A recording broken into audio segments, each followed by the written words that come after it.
দেখুন আওয়াজটা শুনছেন। সাদা তিলটা এখন দিয়ে দিচ্ছি।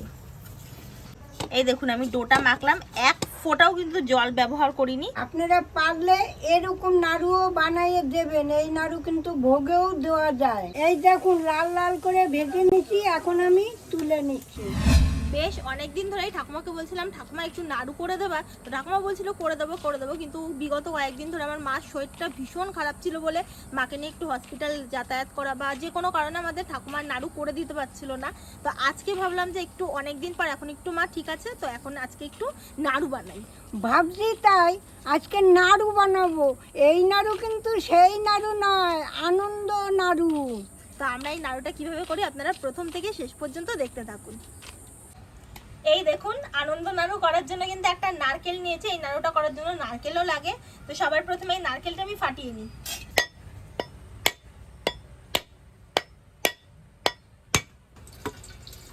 সব পারেন গা, নারকেলও ভেঙে ফেললো। ও আরেকটা বাড়ি মারে, সব পারে আমার নাতনি।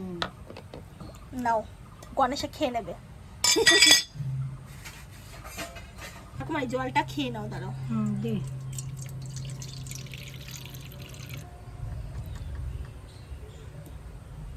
মিষ্টি আছে ঠাকুমা? হেপি মিষ্টি, সত্যি তো। নারকেলটা আমি এখন কুড়িয়ে নিচ্ছি।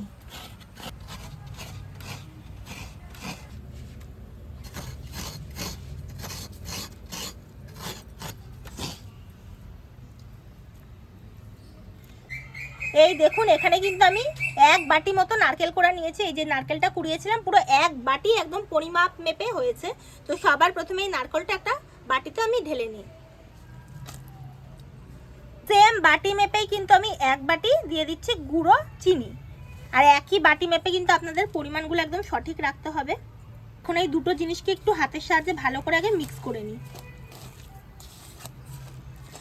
এই নারকেলটা এত ভালো, কি বলবো আপনারে, কুড়াইছি বেশ তেল তেল নরম নরম। এই নারকেল মুড়ি দিয়ে চিড়ে দিয়ে হেভি লাগে খেতে। কি করবো, এখন বয়স হয়ে গেছে, খেতে পারি না, অম্বল হবে না, ওই জন্য খাই না। দিয়ে চিনির সাথে নারকেলটা ভালো করে মিক্স করে নিলাম। এখন এই নারকেলটা থেকে কিন্তু সুন্দরভাবে চিনির জলটা বেরিয়ে যাবে।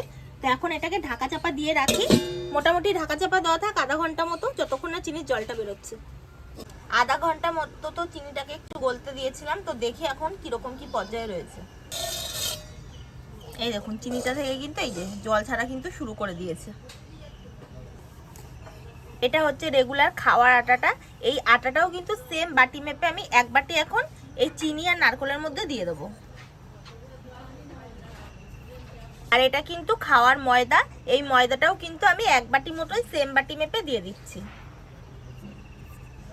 এই রান্নার একটা বিশেষ উপকরণ হচ্ছে সাদা তিল। তো এই দেখুন আমি এখানে কিন্তু প্রায় এক বাটি মতো সাদা তিল নিয়ে নিয়েছি। এই সাদা তিলটা কিন্তু রান্নায় অবশ্যই দিতে হবে। তো আমি এই সাদা তিলটা এখন দিয়ে দিচ্ছি। তার সাথে দিয়ে দিচ্ছি অল্প একটু পরিমাণে লবণ।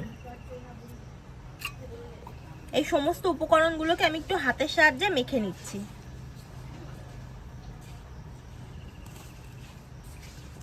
এই আনন্দ নাড়ুটা বানানোর জন্য কিন্তু আমি এখনো পর্যন্ত কোনো জলের ব্যবহার করিনি। এই নারকেল আর চিনির মধ্যে ঠিক যতটা পরিমাণে জল রয়েছে ওটা দিয়ে চেষ্টা করব আমি এটা কিন্তু বানানোর। যদি প্রয়োজন হয় তাহলে সামান্য একটু দেবো। এই দেখুন এখনো কিন্তু কোনো রকম কোনো প্রয়োজন হচ্ছে না, তার কারণ নারকেল আর চিনির জলেই কিন্তু হয়ে যাচ্ছে, কোনো রকম কিন্তু কোনো জল লাগছে না। জানেন, আজকে তো আমি আনন্দ নাড়ু বানাচ্ছি। দেখবেন লক্ষ্মী পূজায় যে নাড়ু বানায়, খেতে যতটা ভালো না লাগে, ফুরিয়ে গেলে তখন তার দ্বিগুণ ভালো লাগে। এই দেখুন আমি ডোটা মাখলাম, এক ফোঁটাও কিন্তু জল ব্যবহার করিনি। আর ডোটা দেখুন একটু কিন্তু এরকম একটু শক্ত শক্ত করেই আমি মেখেছি। এখন এটি ছোট ছোট করে লাড়ু বানাবো আমি। এখন এই ডোটা থেকে কিন্তু একটু এই যেরকম ভাবে নাড়ুগুলো পাকাবো।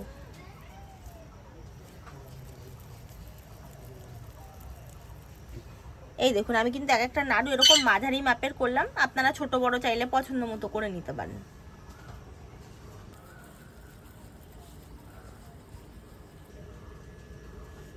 আরে তুই বানাইতে থাক, আমি নামটা ধরাই ধরো।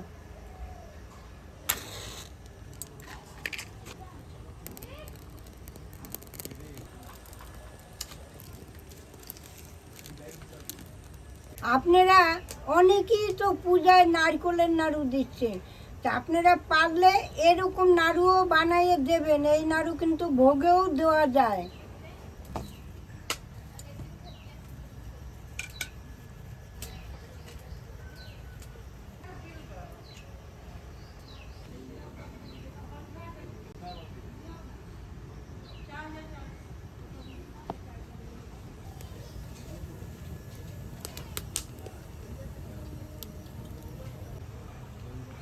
উনান ধরে গেছে, কড়াটা বসিয়ে দিচ্ছি।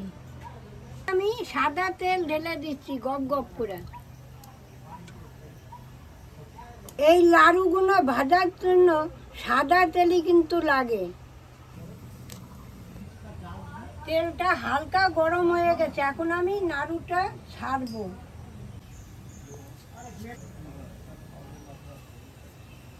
একটা একটা করে এরকম সাজিয়ে দিই।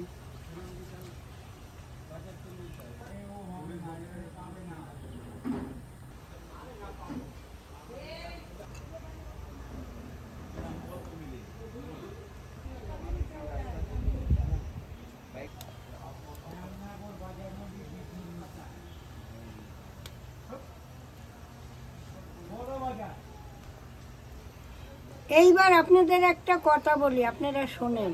যখন তেলটা হালকা গরম হবে তখন নাড়ুগুলো ছেড়ে দেবেন, তারপরে মাঝারি আঁচ দেবেন। এই দেখেন মাঝারি আঁচ।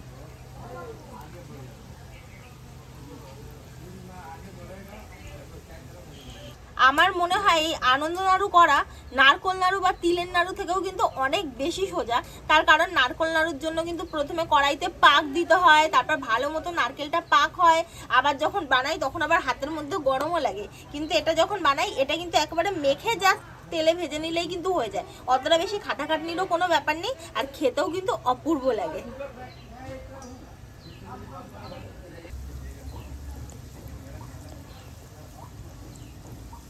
অনেকক্ষণ হলো, এখন একটু দেখি উল্টে পাল্টে হয়েছে নাকি। বাহ, কি সুন্দর, দেখুন লাল লাল হয়ে গেছে।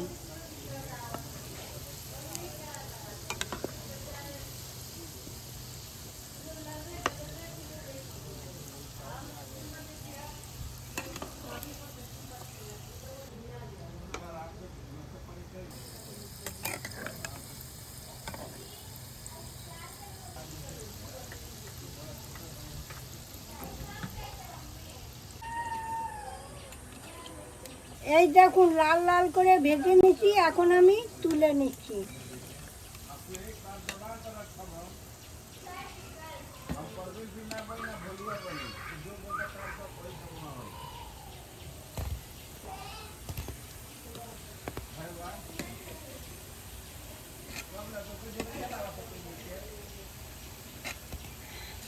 বাকিগুলো আমি এইভাবে ভেজে নিচ্ছি।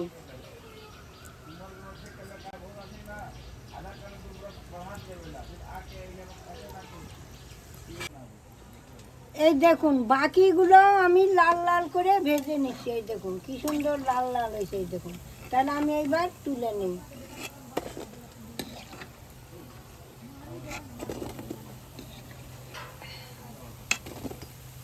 দেখেন কি শব্দ শব্দ হয়েছে, দেখুন আওয়াজটা শুনছেন? দেখেন কি সুন্দর, খেতেও কিন্তু হেভি মজা। এই দেখুন আমাদের আনন্দ নাড়ুগুলো কিন্তু একদম ভাজা সম্পূর্ণ রেডি। আর দেখতেই দেখুন কত সুন্দর লাগছে, একদম বড় বড় পিস হয়েছে, হেভি লাগছে দেখতে। তো আমি আর ঠাকুমা সবার প্রথমে একটু খেয়ে দেখি কেমন হয়েছে। মা, তোমার পছন্দ মতো একটা তুলে নাও। দেখ, ও কি সুন্দর হয়েছে। আর এই নাড়ুগুলো কিন্তু একদম বাইরেটা ক্রিস্পি হয় আর ভেতরটা কিন্তু নরম হয়। আপনারা যখন বানাবেন দেখবেন দারুণ লাগবে খেতে।